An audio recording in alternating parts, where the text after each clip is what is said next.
जाने कैसी तारीफें की मेरे जिस्म की, मन मेरा देखा ना क्या तूने कभी। অনেক সুন্দর একটা জায়গায় ঘুরতে চলে গিয়েছিলাম আমরা। এটা হচ্ছে যশোরের মোলাসেস রেস্টুরেন্ট। অনেক দিন ধরে আমরা প্ল্যান করছিলাম সকল কাজিন সিস্টার্সরা মিলে সাথে কোথাও ঘুরতে যাব। অবশেষে এটা আমরা কমপ্লিট করতে পেরেছি। সো আমরা গিয়েছিলাম মোলাসেস রেস্টুরেন্টের। জায়গাটা অসম্ভব সুন্দর। আমরা অনেক সুন্দর সময় কাটিয়েছি।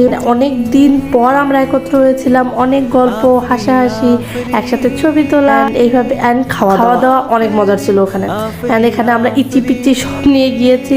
এটা হচ্ছে পদ্মর ছেলে আয়াজ, সো কিউট। অ্যান্ড এখানে এই যে আমাদের আয়াজ, সো কিউট। অ্যান্ড এরপর আমরা একটা ছবি টবি তোলার পর আমাদের খাবার আসলো। এই যে এখানে এটা স্পেশালি সবাই বেশি নিচ্ছিল, chicken with butter naan. It was so yummy. একটু ফ্রেঞ্চ ফ্রাই দেখাচ্ছিলাম আমরা। এখানে অলরেডি অনেক খেয়ে ফেলছি। আমি কোল্ড কফি অর্ডার করছি, ওটা এখন আসে নাই, তাই আমি একটু প্রিটি লিটল বেবি নিয়ে, এই যে প্রিটি লিটল বেবি মানে রাহা তার খালামুনির সাথে, সো কিউট।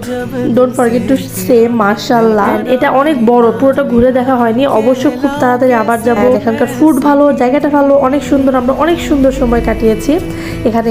প্রিটি জারি কুলেস্ট মাদার পদ্ম অনেক ভালো লেগেছে। অনেক দিন পর সবাই মিলে অনেক আনন্দ করেছি। And that is it for today. Thanks for watching. আল্লাহ হাফেজ।